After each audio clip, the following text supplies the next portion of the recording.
Hello and welcome back to my channel. Today I am planning the journal pages for my trip to Scotland. So I just returned from this trip and I wanted somewhere that I could keep all the places that I wanted to visit.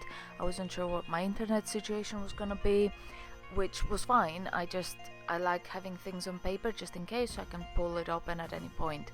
So I printed some creatives off the internet, so a map of Scotland so I could have where we were gonna go, and then a creative I found on Instagram from Edinburgh, and it is in another language. I think it was Turkish, so some of the spellings were not exactly right, but I tried to fix them on the actual paper.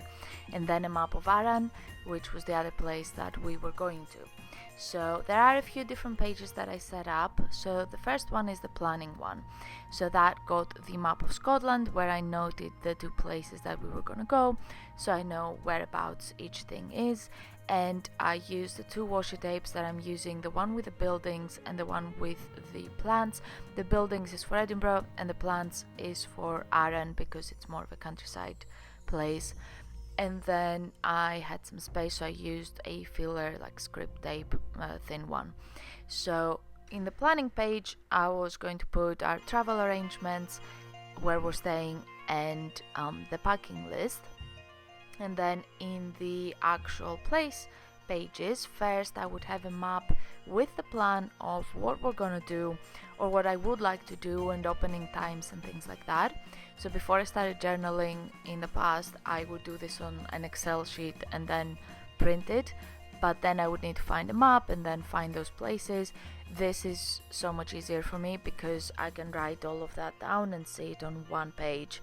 So I put the map first, and I like that creative from Instagram because I could see all of the actual sites. It already had done some of the work for me. And then the Arran one had the same thing. So I put the washi tape that was supposed to be for Edinburgh on that, and then I repeated the same process on the Arran pages as well.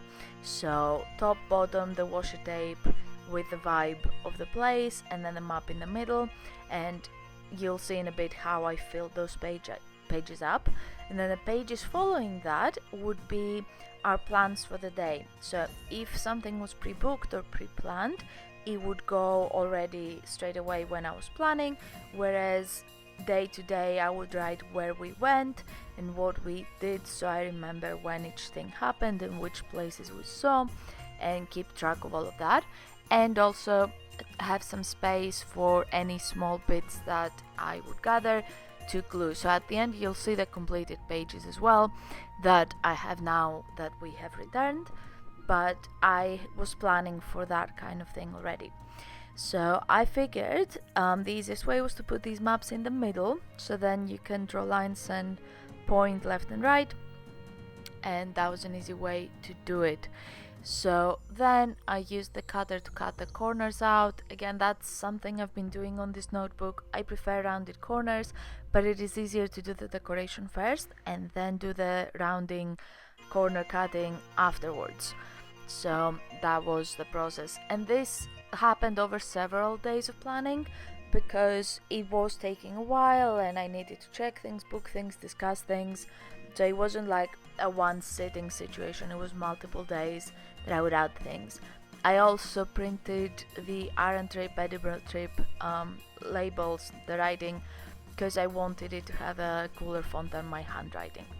So this is me doing all of the day-to-day kind of diary boxes where I would write what was happening.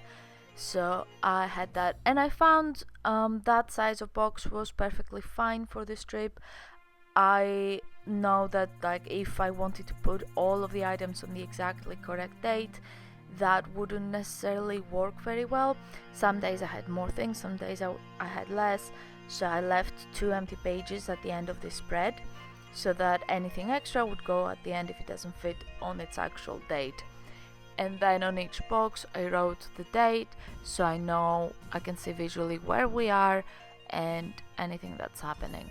So I think my camera kind of stopped recording there, but that would be the travel arrangements next to the map, and then the accommodation on the top box, smaller box, and then the packing list, which I hadn't done yet. I did that like the day before we left. As I was packing, I was writing down the outfits and what goes together.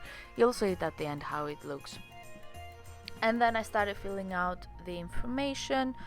So that was a long process. So what I would do, and you'll see it in a bit, I have my phone next to me, and then I'm looking things up, and as I'm looking things up, I add the information on there.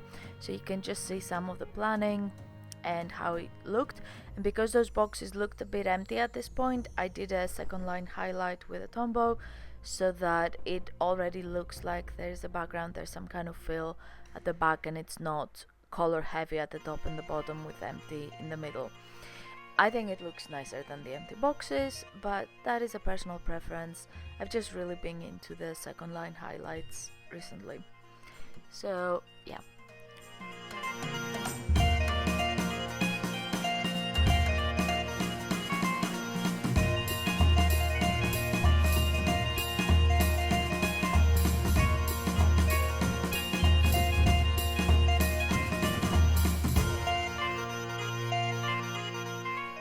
So at this point I started adding any pre-booked things, including our train tickets, ferry tickets, things like that.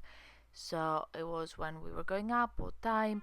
For the ferry we also needed to check in, so there was the leaving time and the check-in time, although in the end you didn't actually have to check in, they just said walk on.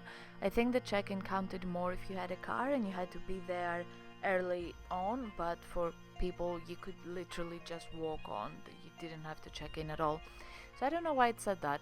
The trains though had something I didn't know before, so you had to not only buy your ticket for the train and the exact time of the train, but then you had to activate it as well, which I've never seen before, and that tells you a lot about how little I use trains. So yeah, so now you see what I meant, like with my phone I find where the places are because I had a vague idea, but because I printed this map small, or smaller than it is, this is the actual map they give for Arran, and it is quite huge, it's bigger than A3.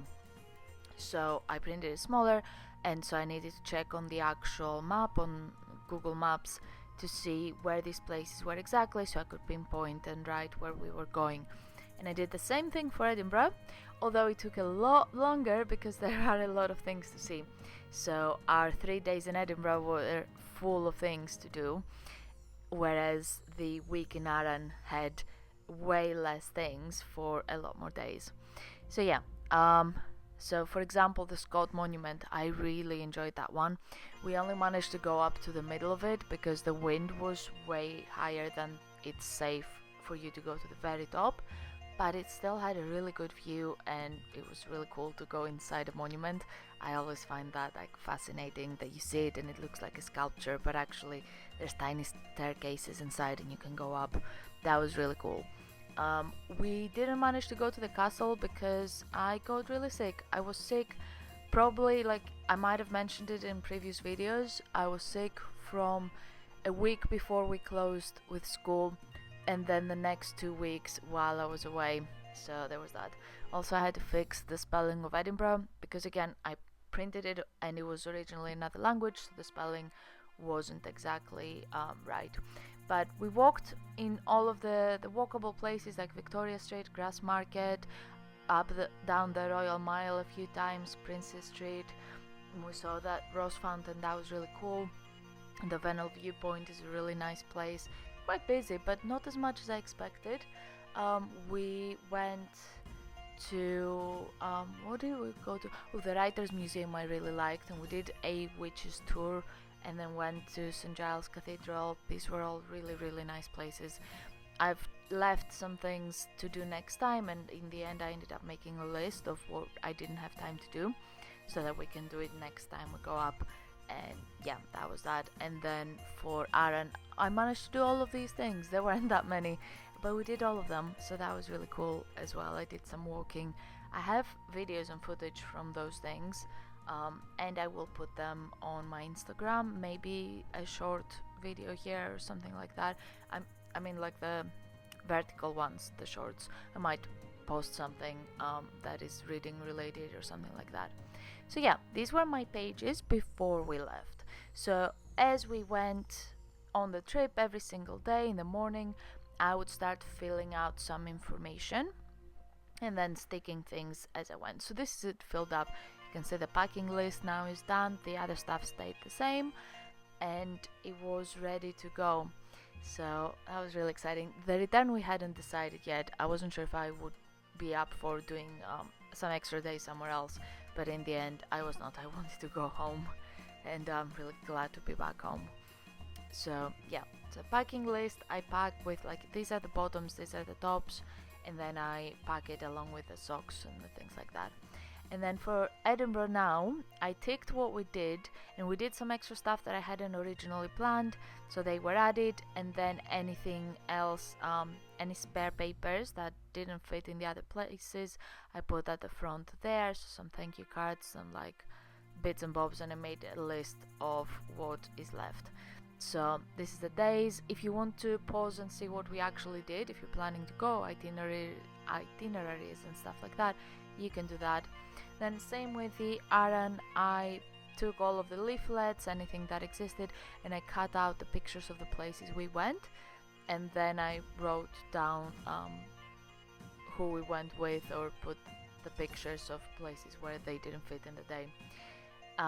You can see we have a lot of pictures from products from Arran. We tried a lot of local products. The cheese is really good. The Arran ice cream is amazing, especially the Scottish tablet one.